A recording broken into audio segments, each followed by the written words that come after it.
Bonjour à tous, je vais vous présenter une chaudière Varmax Atlantic Guillot. Cette chaudière est une Varmax B23 de 275 kW. Donc sur cette chaudière là, vous avez pas mal d'éléments. Donc quand vous l'ouvrez ici, vous avez la platine électronique, une pompe de recyclage chaudière. Attention, cette pompe, elle est équipée d'un capteur de pression. Donc à savoir, là vous avez votre bloc gaz, le détendeur gaz, le transfo.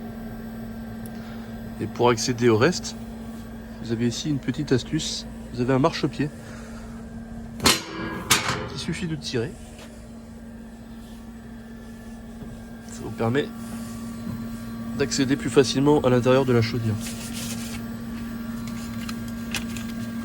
Donc là vous allez avoir le kit d'allumage ici.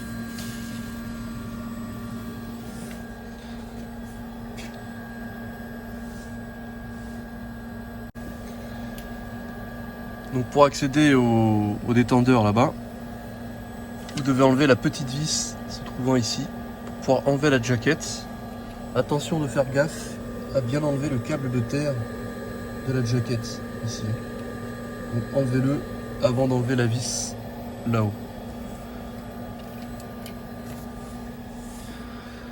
Après au niveau de la maintenance, ne pas oublier sur le côté de la chaudière, vous avez une petite trappe. Derrière la trappe, vous poussez la laine de verre, vous aurez un siphon qu'il faudra nettoyer. Et bien sûr, nettoyer les condensats. Et ne pas oublier de changer le filtre G4. Donc ça s'enlève très facilement, de le changer régulièrement. Donc là j'ai enlevé la jaquette. N'oubliez pas le cap de terre de bien l'enlever avant d'enlever la jaquette. Ici vous avez votre bloc gaz. Les réglages se feront par ici en fonction de la combustion. Pareil pour le détendeur gaz. Et ici vous avez votre pressostataire. Attention de vérifier les tubes de pression qui ne soient pas obstrués ou pincés. De toute façon vous aurez des défauts si c'est le cas.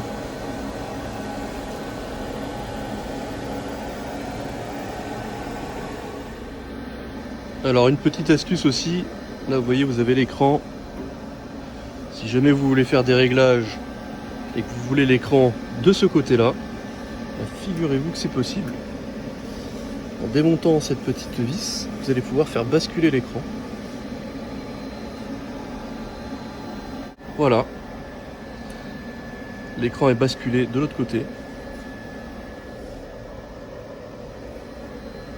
Donc maintenant vous pouvez faire vos réglages de combustion avec votre écran directement ici. Donc l'avantage de mettre la régulation de ce côté, c'est que vous êtes tout proche de la platine. Quand vous faites des réglages, vous allez avoir un ressenti sur la platine au niveau des contacts. Par exemple, là je vais vous montrer comment la mettre en manuel. Alors vous ne l'entendrez peut-être pas dans le téléphone, mais quand je vais appuyer ici, j'ai entendu le contact de la platine qui s'est enclenché en même temps. Donc là, pour mettre en manuel, donc vous appuyez ici une seule fois. Après vous allez dans Information, Régime manuel, consigne réglée. Et là, vous réglez votre consigne. Vous allez voir que peut-être à un moment vous allez être bloqué. Tiens, je peux pas monter à plus de 80 degrés. Mais en fait, vous pouvez. Mais ce qui s'est passé, c'est qu'en fait, la consigne maxi a été réglée pour la chaudière. Donc là, vous allez appuyer sur OK. Information, vous restez appuyé. Spécialiste. Chaudière. Maxi, il est limité à 80. Vous poussez. Et là, vous quittez. Quand vous appuyez sur Information, pourrez alors monter la chaudière à 85 degrés. D'ailleurs, on l'entend, elle réagit au quart de tour.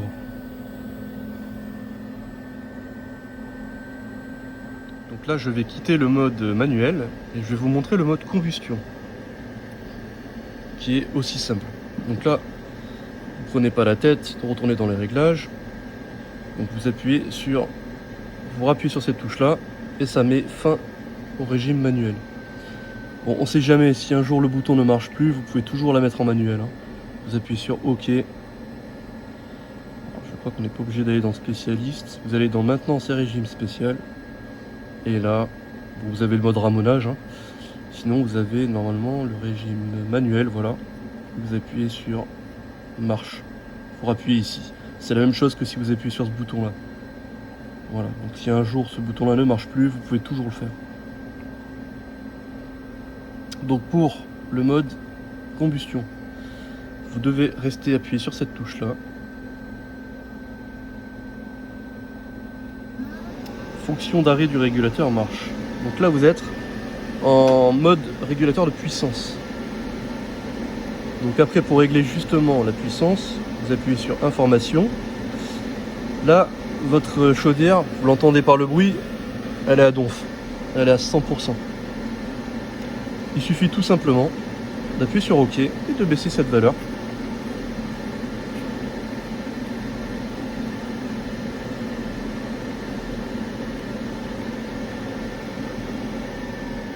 Et là, vous entendez, elle se calibre directement sur cette valeur-là, sur les 30%. Donc vous pouvez faire vraiment plusieurs points, plusieurs réglages au niveau des combustions. Donc vraiment très très simple de ce côté-là. Vous voyez ici ce petit symbole quand vous êtes en manuel ou en combustion. Ça indique voilà, que vous avez quitté le mode automatique. Attention, quand vous mettez en mode combustion, là si vous quittez et vous partez, la chaudière elle va toujours rester à 30%. Donc il faut revenir en mode auto. Vous rappuyez ici. Fonction d'arrêt du régulateur arrêt. Voilà, et là vous êtes repassé en mode automatique. Je vais vous parler maintenant des réglages. Voilà, des différents réglages. Donc en l'occurrence pour ce chantier-ci, j'ai du coup 2 chaudières Varmax en cascade. Voilà. Ce régulateur là, c'est le régulateur mètre. Donc je vais piloter avec un ballon primaire avec son échangeur à plaques et toute une série de réseaux de chauffage CTA,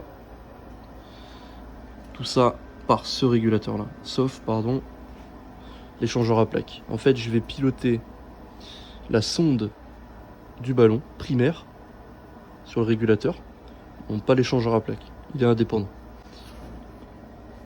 Donc ici vous avez la touche information déjà.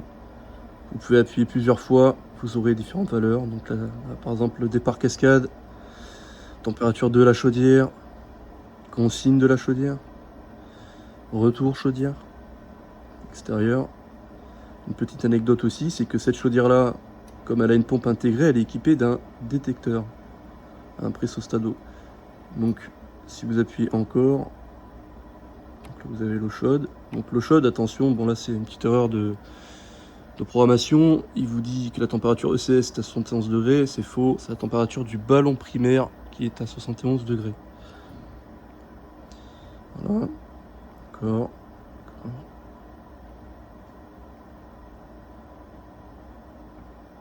Voilà, pression hydraulique. Là, je suis à 1,9 bar. Donc c'est la pression d'eau de l'installation. Au niveau de la chaudière, bien sûr. Donc voilà, vous pensez que sur les Varmax, vous pouvez aussi voir la pression hydraulique. En appuyant plusieurs fois sur info, vous avez vu, c'est assez long. Ensuite, pour aller dans les réglages, donc les réglages à connaître. Donc vous appuyez sur OK et information, vous restez appuyé. Ici, vous allez dans spécialiste. Donc là, vous allez pouvoir régler l'heure et la date. Je rentre pas dedans. Voilà. Donc là, ici, vous avez les programmes horaires. CC1, c'est consigne de chauffage, donc circuit de chauffage 1, circuit de chauffage 2, voilà. Circuit de chauffage 3. Vous avez voilà, tous les programmes horaires ici. Voilà, les vacances. Donc là, ici, vous allez avoir le circuit de chauffage 1. Ici, vous réglez votre consigne de confort, votre consigne de réduit.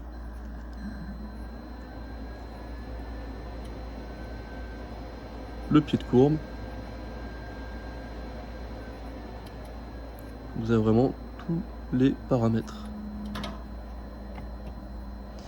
Pareil ici, eau chaude sanitaire. Voilà, donc ça c'est pareil, c'est pour le ballon. Hein. On ne fait pas de l'eau chaude à 70 degrés, c'est le primaire en fait. Hein.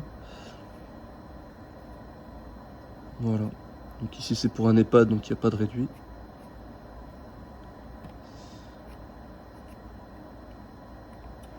Donc pourquoi ils ont mis cette sonde de CS, petite anecdote, c'est parce que du coup, comme tout est piloté, les 23 voies, les pompes sur le régulateur, l'été, la chaudière, du coup elle va se mettre en mode éco pour le chauffage, et pour pas qu'elle se mette en mode éco pour le primaire, parce qu'on a une production eau chaude, on a branché cette sonde. Donc du coup on va pouvoir régler la valeur, ballon CS. Normalement, je crois que c'est là-dedans. Voilà. Vous allez pouvoir régler en fait la température du ballon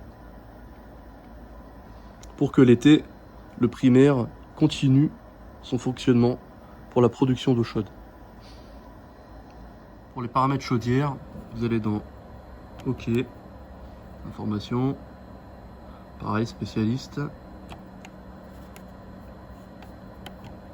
Et là, vous allez dans chaudière. Donc vous avez une consigne mini que vous pouvez régler et une consigne maxi. Donc c'est vraiment les deux valeurs, voilà, que vous serez sûrement amené à régler. Voilà, avec le régime manuel. Vous avez l'orgel. Les autres valeurs, normalement, vous ne les toucherez pas. Vous avez la vitesse des pompes, puissance de la chaudière, allure de base. Voilà, normalement ces réglages là vous ne toucherez pas, vous toucherez vraiment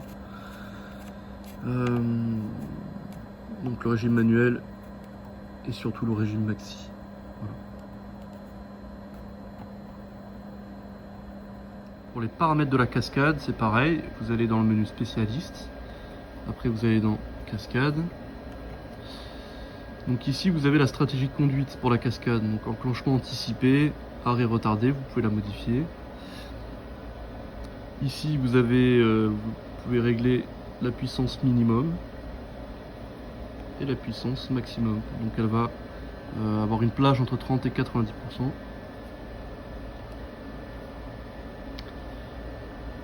C'est pas mal pour des économies. Bien sûr, après avoir étudié le comportement hydraulique, hein, bien sûr, de l'installation. Donc ici, vous allez vraiment avoir tous les petits réglages de la cascade. Bien sûr, voilà, ne pas dérégler si vous ne savez pas ce que vous réglez. Ici, vous pouvez visualiser quel est le générateur pilote, donc le régulateur pilote. Vous avez une cascade, voilà, tirée de chaudière. Il me dit bien que c'est le générateur 1, donc chaudière 1. Donc celle-ci qui est le pilote. Voilà les différentes consignes de la cascade.